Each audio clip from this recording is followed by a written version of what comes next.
여러분, 요즘에 어떤 기대감을 갖고 살고 계시나요? 아침에 새벽을 깨우는 거 쉽지 않은데 어떻게 새벽을 나오시면서 어떤 기대감을 가지고 나오셨는지 모르겠습니다. 제가 이번 주에 이제 안과를 한번 갔다 왔어요. 안과를 갔다 왔는데 사실은 눈이 오래전부터 많이 안 좋아가지고 이렇게 핸드폰을 보거나 있잖아요. 이렇게 컴퓨터를 보거나 또 책을 별로 보지도 않았는데 한 30분 정도만 봐도 눈이 굉장히 피로하고 이렇게 잘 안 보이고 이랬어요. 그래서 예배를 드릴 때도 이렇게 1시간 정도 지나면은 사람 얼굴이 잘 안 보일 정도로 이렇게 그랬어요. 그래서 이게 한 10년도 넘게 막 그랬던 것 같아요. 그래서 작년인가 재작년에 한번 안과를 간 적이 있습니다. 안과를 가서 이제 유명한 안과라고 해서 안과를 갔는데 그분이 아무렇지도 않다는 거예요. 아무 상관이 없다는 거야. 그냥 뭐 피곤해서 그런 거니까 자주 이렇게 뭐 눈도 마사지 해주고 뭐 이렇게 좀 쉬어라 이렇게 얘기를 하시더라고요. 그래서 그러니까 내가 또 괜한 고민을 한 거구나 이렇게 하고 했는데 이번에는 그냥 전혀 이제 그런 것 같지 않은 것 같은 느낌이 들더라고요. 그래서 이렇게 눈이 뭔가 이상해도 이상한 것 같다 이렇게 해서 이제 안과를 갔는데 이제 안과에서 이제 의사를 만나서 이렇게 진찰을 받는데 눈에 염증이 있다는 거예요. 네, 눈이 염증이 있다는 거예요. 그래서 눈이 염증이 있으니까 이제 뭐 눈곱 같은 것도 끼고 막 이렇게 생긴다는 거죠. 또 하나는 어떤 진단을 했냐면 눈에 기름이 있어야 된대요. 여러분 눈에 기름이 있어야 된다는 거 얘기 들어보셨는지 모르겠는데 눈에 기름이 있어야지 10초에 한 번씩 깜빡이면서 눈을 정화시켜 주는데 저는 3초에 한 번씩 이렇게 그게 기름막이 제거된다고 하는 거예요. 그러니까 기름이 부족해서 눈이 쉽게 건조해지고 이게 안 보이게 되는 거다 이렇게 얘기를 하더라고요. 그래서 진짜 왜 다른 데는 다 이렇게 기름이 많은데 왜 눈에는 기름이 없을까라는 것을 또 이렇게 그래서 그 진단을 들으니까 내가 이렇게 약을 3개를 주더라고요. 약을 3개 주면서 2달을 동안 이렇게 계속 이렇게 하면 좋아질 거다라는 이렇게 얘기를 하시더라고요. 그래서 이렇게 기대감이 생겼어요. 내 눈이 드디어 이제 잘 보이겠구나라는 그런 기대감 속에서 이렇게 약을 많이 바르고 있는데 여러분 오늘 보면요, 저처럼 이렇게 피곤하고 또 이제 낙심했던 그 한 사람이 나오는데 그 사람이 이제 베드로인 거죠. 예수님이 저는 말씀을 전하시려고 이렇게 무리 가운데 있었는데 많은 사람들이 예수님의 말씀을 듣기 위해서 몰려들었습니다. 근데 예수님이 그 많은 사람들 중에서 한 사람에게 주목을 하셨어요. 그래서 그 사람, 그 베드로죠. 베드로의 배에 오르셔서 말씀을 전하시고 이제 베드로에게 우리가 다 아는 그런 유명한 말씀들을 하시는 거예요. 베드로는 이때 굉장히 이제는 피곤하고 낙담되어 있었습니다. 왜냐하면 밤이 새도록 일을 열심히 했는데 물고기를 잡기 위해서 수고했는데 잡은 것이 없었던 거죠. 일을 열심히 했는데 자기가 원하는 소득이 없을 때 우리는 이제는 그 피곤함이랄까요? 그런 것들은 훨씬 배가 되는 것을 많이 느낍니다. 제가 대학 축제 때가 되면요, 단기 선교 같은 것들을 모금하기 위해서 저희가 떡삼겹살 꼬치를 팔아요. 그래서 그것을 준비하기 위해서 한 3, 4일은 거의 잠도 못 자고 또 축제가 진행되는 한 3일 동안은 난 12시부터 밤 12시까지 계속 파는 거죠. 계속 서 있어요. 서 있으니까 되게 힘든데 정말 오묘한 게 있습니다. 장사가 안 되잖아요. 장사가 안 팔려요. 그러면요 1시간 서 있어도요 너무 피곤한 거예요. 막 안 하고 싶고 짜증나고. 그런데 장사가 잘 되고 사람들이 줄을 서잖아요. 그러면 12시간 동안 서 있어도 하나도 안 피곤해요. 그런 경험을 안 해보셨죠, 여러분? 네, 장사가 잘 되잖아요. 하나도 안 피곤한 거예요. 그런데 지금 베드로는요 밤새서 고기를 잡은 겁니다. 근데 한 마리도 못 잡았어요. 그러니까 그 피곤함이란가 그 스트레스는요, 아마 굉장히 심했을 겁니다. 너무 괴롭고 기운 없고 빨리 가서 자고 싶은 그런 마음밖에 없었던 거예요. 그런데 그때 예수님이 그렇게 인상 쓰고 파금치처럼 이제 푹 늘어져서 그물을 씻는 베드로를 보시고 일부러 베드로에게 찾아온 거죠. 예수님은 참 이렇게 한 사람 한 사람에게 우리가 많은 무리 중에 있는 것 같지만, 예, 우리 아포스톨이 아주 많지만, 동친교회가 아주 많지만, 하나님은 우리 피곤하고 낙심한 우리 한 사람 한 사람을 주목하고 있다는 겁니다. 제 11월 달이 돼서 이제 기신자에서 이제 사역을 하면서 제 나름대로 이제 원칙 같은 거 하나 세웠어요. 내가 우리 원턴을 다 해야 되겠다. 빠른 시간 내에. 그래서 빨리, 이제는 1년이 다 가도 모르는 사람이 없도록 빨리 애들하고 친해지고, 청년들하고 친해지고, 얼굴도 익히고, 그래야지 잘할 수 있겠다라는 생각이 들었어요. 그래서 시간 나는 대로 열심히 만나고 있는데요. 그러니까 신방을 하고 카톡을 막 하다 보면, 이제 이런 반응을 한 친구가 있었어요. 가사님 너무 감사하다고 그래서. 뭐가 감사하냐 그랬더니, 개인 카톡 해줘서 감사하대요. 개인 카톡. 그러니까 단톡으로 하지 않고, 그렇죠? 그러니까 만난 게 아니에요. 만난 게 감사하다는 게 아니에요. 전화해서 감사하는 게 아니라 개인 카톡 해줘서 감사하다는 거예요. 그래서 제가 딱 그 얘기를 들으면서 아 정말 우리가 이 허다한 무리 속에서 군종 속에서 이 개인적인 보살핌 정말 우리가 이것들에 굶주려 있구나. 내가 더 열심히 만나고 열심히 섬겨야겠다 그런 생각을 하는 거죠. 여러분 우리가 어쩌면은 이렇게 그냥 많은 사람들 속에 그냥 묻혀서 그냥 존재감 없는 것처럼 그렇게 우리가 느낄 때 있지만 중요한 건 뭐냐 하면 그 예수님, 우리가 만나고 우리가 예배하고 우리 섬기는 그 예수님은 우리를 무리로 대하고 있는 분이 아니라는 거죠. 그냥 2000년 전에 이스라엘 먼 나라 땅에 있었던 그런 분이 아니라는 겁니다. 나랑 상관없는 분이 아니라 오늘도 이 시간도 나에게 말씀하시고 찾아오시고 손 내미시고 나의 배에 오르시는 내 인생 가운데 찾아오시는 그런 분인 줄 믿습니다. 베드로의 배에 오르신 예수님이 3, 4절에 보시면요. 무리를 가르치셨다라고 나옵니다. 가르치셨다. 복음서에 보면은 복음을 선포한 케르게마라는 말이 있고 이것처럼 말씀을 가르쳤던 디다케라는 말이 있어요.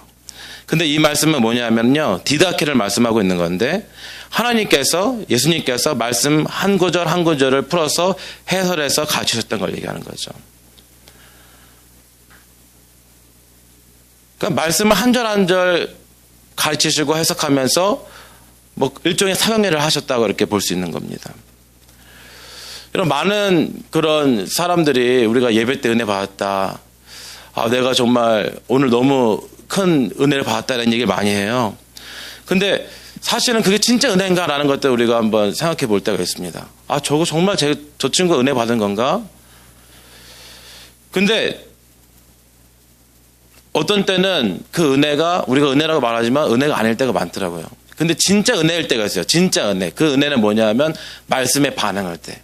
그건 진짜입니다.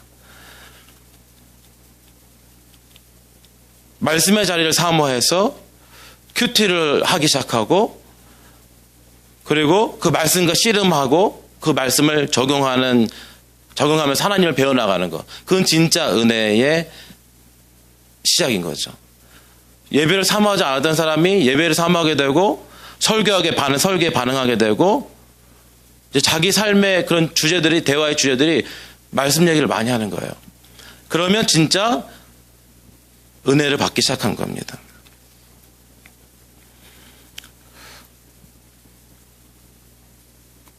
우리가 신앙을 생활을 하면서 우리가 오늘도 새벽부터 시작해서 말씀의 자리로 계속 나아갈 텐데 우리가 이런 기도를 했으면 좋겠습니다. 베드로가 말씀의 귀를 열기 시작했을 때 예수님께서 하신 말씀이 자기에게 하신 말씀이라고 다가오기 시작했을 때 그 마음속에 낙심했던 그 마음 가운데 새로운 변화가 일어나기 시작했던 거예요. 다른 어떤 은혜보다도 하나님, 제가 말씀을 듣는 귀가 열리게 도와주십시오. 주님 말씀 속에서 주님을 만나게 도와주십시오. 라는 그런 기도를 할 수 있는 우리 여러분이 되길 바랍니다. 며칠 전에 빌립보서 사경회를 저희가 이제는 했었는데, 저희가 2018년을 저도 준비하면서 5가지 비전, 5가지 기도 제목을 이렇게 됐으면 좋겠다라는 것들 막 정해놓은 게 있어요. 그런데 사경회를 딱 끝나고 보니까 어느새 그 기도 제목 중에 거의 다가 많이 됐더라고요. 저희가 재생산하는 리더를 10명 이상을 우리가 세웠으면 좋겠다라고 이렇게 기도했는데 13명이 세워진 거예요. 해외와 국내 단기 선교사로 3명을 세우고자 했는데 2명이 자원한 거예요. 그리고 캠퍼스 지체를 섬기기 위해서 생활 공동체를 하기 원한다. 우리 학교마다 생활 공동체 했으면 좋겠다. 그게 뭐냐면 이거는 이제 자기 집 오픈해서 이제는 지체들을 먹고 쉬고 섬기는 역할을 하는 곳이에요. 그런데 다 학교마다 우리가 생활 공동체를 하겠다 이렇게 된 거죠. 말씀의 역사가 있으니까, 은혜가 있으니까 하나님께 헌신하는 일들이 마구 일어나는 겁니다. 우리 아포스톨 청년들 가운데 진짜 우리가 은혜 받았다는 증거가 뭐냐 하면 우리가 말씀에 순종해서 하나님 제가 이렇게 살겠습니다 라는 그런 증거들이 나타나는 거예요. 우리가 교제할 때, 우리가 원투원할 때, 우리가 사랑방으로 모일 때 말씀 얘기를 많이 하는 거예요. 나는 오늘 이런 은혜를 받았다. 오늘 말씀이 이런 뜻 아니냐. 너는 어떤 은혜를 받았냐 라면서 서로 도전하는 겁니다. 그것이 진짜 은혜인 거죠. 오늘 예수님께서 말씀을 마치시고 시몬에게 조금 엉뚱한 도전을 하세요. 우리 4절 말씀 한번 읽어볼까요? 4절 말씀입니다. 4절 말씀 있습니다. 시작. 말씀을 마치시고 시몬에게 이르시되 깊은 데로 가서 그물을 내려 고기를 잡으라. 깊은 데로 가서 그물을 내려 고기를 잡으라. 이게 도대체 무슨 소리입니까? 아마 평안시 같았으면 베드로가요 세 가지의 확실한 논거를 대면서 아마 거절했을 거예요. 아니 예수님 무슨 말씀하시는 겁니까? 안 됩니다. 첫째, 왜 안 되냐? 제가 어제 이미 밤새도록 고기를 잡았어요. 제가 이미 해봤습니다. 해봤는데 안 돼요. 그러니까 자기 경험에 의지해서 해봤으니까 안 된다는 거예요. 안 하겠다. 두 번째, 제 전공이 어부입니다. 예수님 전공이 뭐예요? 예수님 전공은 목수잖아요. 얘기하지 마세요. 그러는 거죠. 그러니까 자기가 전문가라고 큰 소리 치는 거예요. 그래서 거절하는 거죠. 세 번째는 뭐냐면 제일 중요한데 그물까지 다 씻었어요. 그물까지 다 씻었어요. 그러니까 귀찮은 거예요. 다시 고기를 잡으러 가는 게 너무 귀찮은 거죠. 그러니까 이게 얼마나 귀찮은 일인데 나를 시킵니까? 또 시킵니까? 안 해요. 이렇게 되는 거죠. 내가 경험해보니까 안 되니까 안 되고, 내가 전문가니까 안 되고, 귀찮으니까 안 되고. 우리가 하나님이 우리에게 도전을 주시고 우리에게 말씀하시는데 여러분 우리가 주님 앞에 안 한다고 불순종한다고 변명할 때 여러분 우리가 혹시 이런 식의 변명하고 있지 않습니까? 하나님 제가 해봤어요. 안 해본 거 아닙니다. 해봤습니다. 근데 안 돼요. 나름 제가 이 분야의 전공자입니다. 예, 제가 공부도 많이 했고요. 일도 많이 해봤어요. 근데 안 되는 일이죠. 아마 우리 중에 가장 많이 해당될 거지만 힘든 일입니다. 귀찮아요. 하기 싫어요. 근데 베드로는 이렇게 변명할 수 있었지만 이렇게 안 한다고 얘기할 수 있었지만 그렇게 얘기하지 않았어요. 내가 비록 밤이 새도록 수고하며 한 마리 잡지 못했지만 말씀에 의지해서 그물을 내리게 했습니다. 말씀에 의지해서 주님 순종하겠습니다. 베드로의 이 믿음과 이 순종이 베드로의 인생을 완전히 바꿔버린 겁니다. 베드로가 예수님 앞에 순종했을 때 베드로가 기도했던 건 뭘까요? 고작 기도했던 건 뭘까요? 아마 그래 뭐 한번 물고기 잡아볼까? 그러면 내가 어저께 잡으려고 했던 것만큼 잡으면 다행이고 뭐 안 해도 어쩔 수 없겠나? 아마 그런 기대감을 가지고 그 정도 기대감을 가지고 아마 시작했을지도 몰라요. 베드로의 믿음이 갑자기 커지고 그랬을 것 같지는 않아요. 그런데 그 작은 순종, 자기의 경험, 자기의 전문적 지식, 그리고 자기의 귀찮음, 그것들을 포기하고 말씀에 의지하기 시작할 때, 그리고 순종하기 시작할 때 하나님께서, 예수님께서 베드로 인생 가운데 주셨던 그 선물은요, 정말 전무후무한 그런 놀라운 은혜라는 거죠. 6절 말씀에 보니까 어떻게 나옵니까? 심히 물고기가 많아 그물이 찢어지는지라.